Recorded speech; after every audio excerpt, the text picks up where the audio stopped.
मैं उस आत्मा को प्रणाम करता हूँ जिसने मुझे शिवगामी बनाया। यहाँ उपस्थित तमाम आत्माओं को मेरा प्रणाम।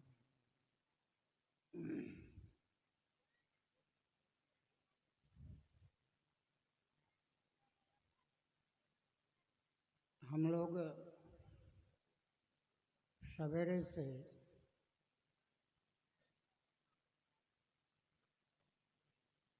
गुरु संदर्भित विचारों को सुन रहे थे। चूँकि समय थोड़ा कम है, आप लोगों को पता है, यह कार्यक्रम एक नियत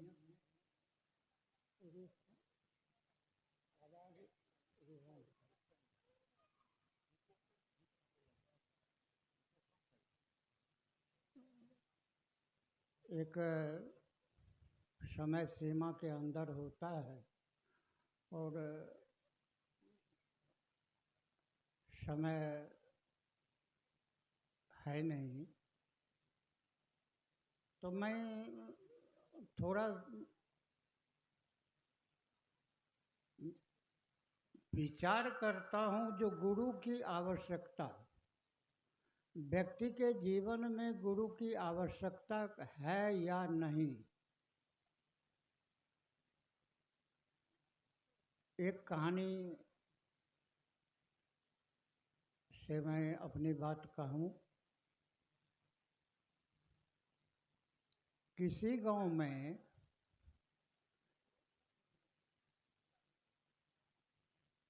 एक आदमी, बहुत गरीब आदमी, भगवान का बहुत बड़ा भक्त, बिना पूजा पाठ के कोई काम आगे करता नहीं था, लेकिन बहुत गरीब था। उसकी माँ अंधी थी, उसको संतान भी नहीं था। भिक्षाटन करके अपना गुजर बसर करता था। पूजा के क्रम में भगवान एक दिन प्रकट हुए, बोले, जो तुम एक वरदान हमसे मांग लो, एक वरदान हमसे मांगो। तो सोच में पड़ गया, जो क्या मांगो, मैं तो बहुत गरीब हूँ, माँ को आँख नहीं है, पत्नी को पुत्र नहीं है, मांगो तो क्या मांगो। मांगना एक ही चीज़ है। तो घर गया, कहा, जो सरकार आज तो नहीं मांग सकेंगे, कल मांगेंगे, दूसरे रोज मांगेंगे। घर गया, बैठा अपने परिवार में, माँ को कहा, माँ भगवान आज आए थे, एक वरदान हमको मांगने के लिए कहे हैं, क्या मांगूं। तो माँ ने कहा, जो बेटा हमारे लिए आँख मांग लेना, मैं तो अंधी हूँ, देख नहीं सकती हूँ, मेरे लिए आँख मांग लेना। यही बात पत्नी से बोला, तो पत्नी बोली, जो देखिए हम लोग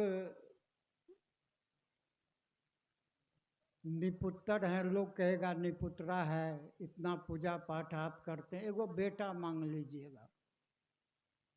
वह सोच रहा था, सला सब चीज़ तो हो जाएगा, हम खिलावेंगे कहाँ से, हम तो गरीब हैं, धन मांग लेते तो अच्छा होता। इसी उहापे की स्थिति में अब मांगो तो क्या मांगो। इसी उहापे की स्थिति में जा रहा था, रास्ते में एक आदमी मिला, ज्ञानी आदमी मिला। कहा, पंडित जी आज आपको देखते हैं सवेरे सवेरे जा रहे हैं, बहुत उदास हैं, बात कुछ अलग है क्या।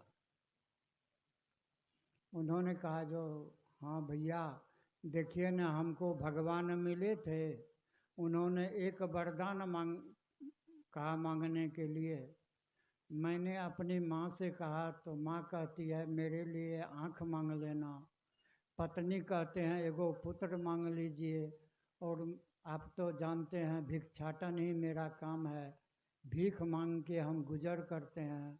हम सोच रहे थे जो धन दौलत मांग लेते, क्या मांगे कुछ पता नहीं चलता। तो कहा सिर्फ इतनी सी बात को लेकर आप काहे परेशान है, ये तो बहुत साधारण बात है, आपको तीनों चीज हो जाएगा। कहा भैया हमको पता नहीं चलता कैसे तीनों चीज हो जाएगा, बता दीजिए। तो अच्छा आपको हम बता रहे हैं। उन्होंने बता दिया। फिर गया वो पूजा करने के लिए, भगवान प्रकट हुए, बोले जो मांगो हमसे, एक वरदान जो हम तुमको दिए थे एक वरदान मांग लो। तो इन्होंने कहा सरकार हम वरदान क्या मांगे, मेरी माँ की जो इच्छा है, जो हम अपने पोता को सोना के कटोरा में दूध भात खाते हुए देखें, यही पूरा कर दीजिए। अब देखिए ज्ञानवान आदमी था, कह दिया क्या,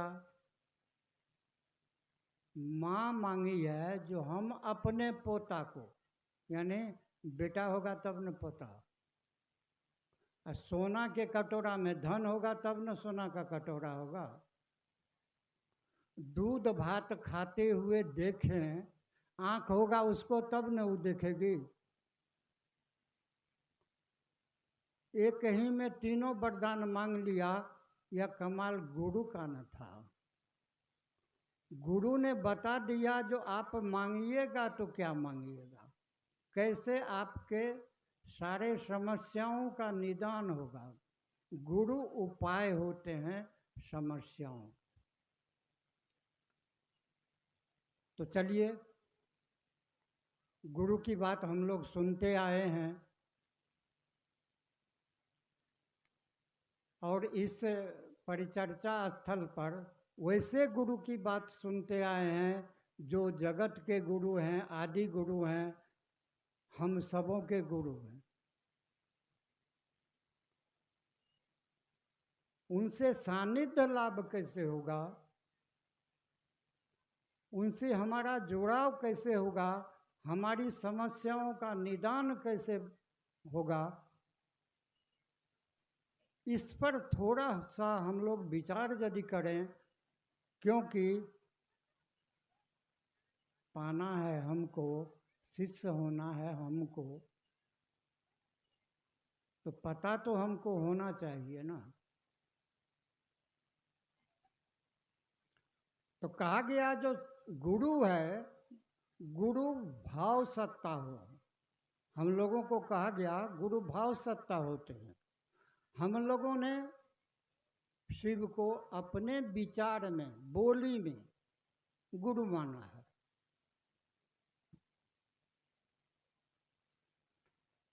विचार का भाव से संबंध कैसे होगा, क्योंकि गुरु तो भाव सत्ता होते हैं, और हमारे विचार में गुरु चल रहा है।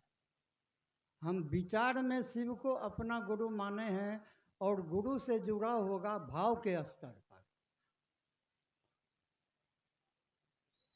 तो कहा जो विचार जब यह घनीभूत होगा, विचार जब इकट्ठा होगा, विचार पर जब हम आरूढ़ होंगे, खड़ा रहेंगे, और जब यह विचार घनीभूत होगा तो ये भाव पैदा करेगा, तब हमारा और आपका जुड़ाव अपने गुरु से होने लगेगा। तो कहा ये विचार कैसे घनीभूत होगा, तो कहा इस विचार की बार बार आवृत्ति लीजिए, बार बार इस विचार को दोहराइए अपने मन में।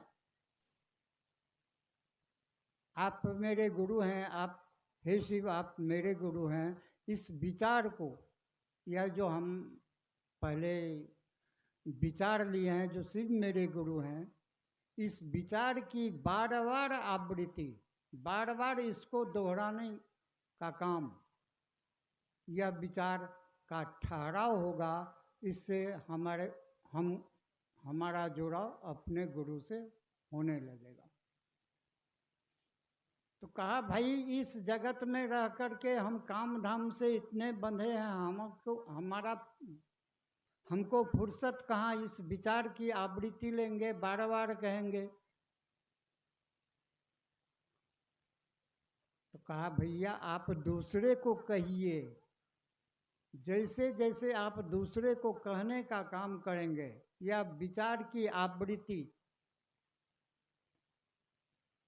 होने लगेगा और आपका जुड़ाव आपके गुरु से होने लगेगा। कहा मेरे पास भाई समय कम है, फुर्सत नहीं है। कहा भैया फुर्सत नहीं है, ढेर सारा काम है। कम से कम सप्ताह में 1 दिन 2 घंटा का समय तो निकाल सकते हैं। सप्ताह में बैठिए, दूसरे को सुनाइए, दूसरे को जोड़ने का काम कीजिए, दूसरे को शिव गुरु से जोड़ने का काम करने का मतलब आप बार बार उसकी आवृत्ति लीजिए अपने मन में, हे शिव आप मेरे गुरु हैं। इस काम को जैसे जैसे हम करते चलेंगे, हमारे मन में जो यह विचार था जो शिव मेरे गुरु हैं, यह भाव में परिवर्तित होने लगेगा। कहा गया गुरु भाव सत्ता होते हैं। तो मेरा भाव और गुरु सत्ता का भाव जैसे जैसे एकमेक होने लगेगा, हमारा जुड़ाव अपने गुरु से होने लगेगा। और जैसे गुरु से जुड़ा होगा, जैसे हमारा मन शिष्य भाव में जाएगा, कहा शिव के शिष्य होकर व्यक्ति के सारे लौकिक पारलौकिक मनोरथ स्वतः पूर्ण होते हैं।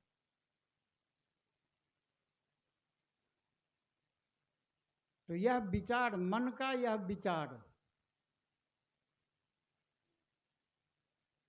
उस दया निधान से, उस परम गुरु से, उस आदि गुरु से जब हमारा मन आवृत्ति लेने लगेगा, जो आप मेरे हैं, आप मेरे हैं, मैं आपका हूं, और आप, हम, प्रत्येक आदमी जो भी यहाँ बैठे हुए,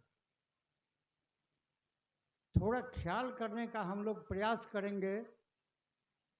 जिस किसी भी चीज को हम अपना कहते हैं, उसकी परवाह करते हैं। चाहे वो मेरा घर हो, दुकान हो, मकान, जिस भी चीज में आप मेरा जोड़िएगा, आप उसका ख्याल रखिएगा। ऐसा हमारा संस्कार है, ऐसा हम करते हैं। कभी आपने देखा होगा, कभी हम लोग भी देखते हैं अपने आप में,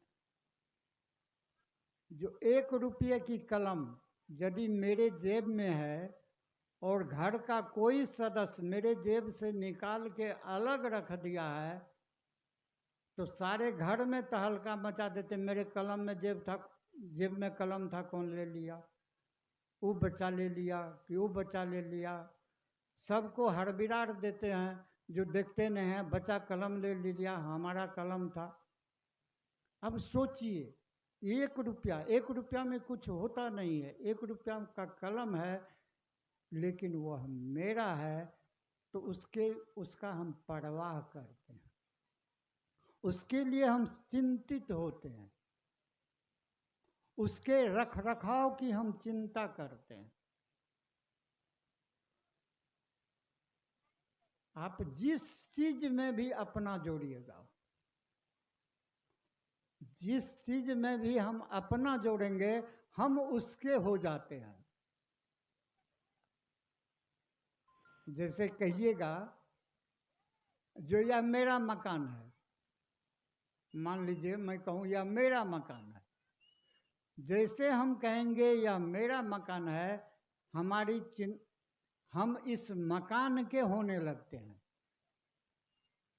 अब प्लास्टर कहाँ टूट गया, रंग रोगन कहाँ नहीं है, घर कुछ हमको कहता नहीं, यह घर हमको कुछ नहीं कहता जो मुझ में प्लास्टर कराओ, मुझ में रंग रोगन कराओ, मेरी साफ सफाई कराओ।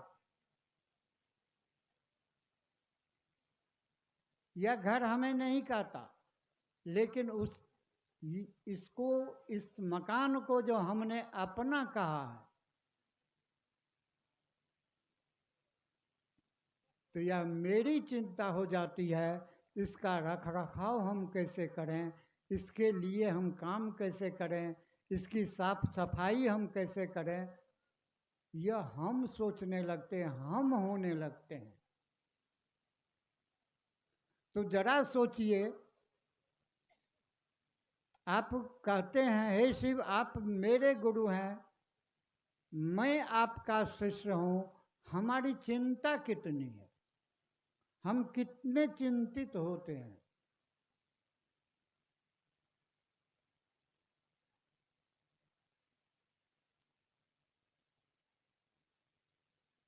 यदि हम इस बात को देखने का प्रयास करेंगे तो हमने सिर्फ और सिर्फ महादेव को गुरु माना है,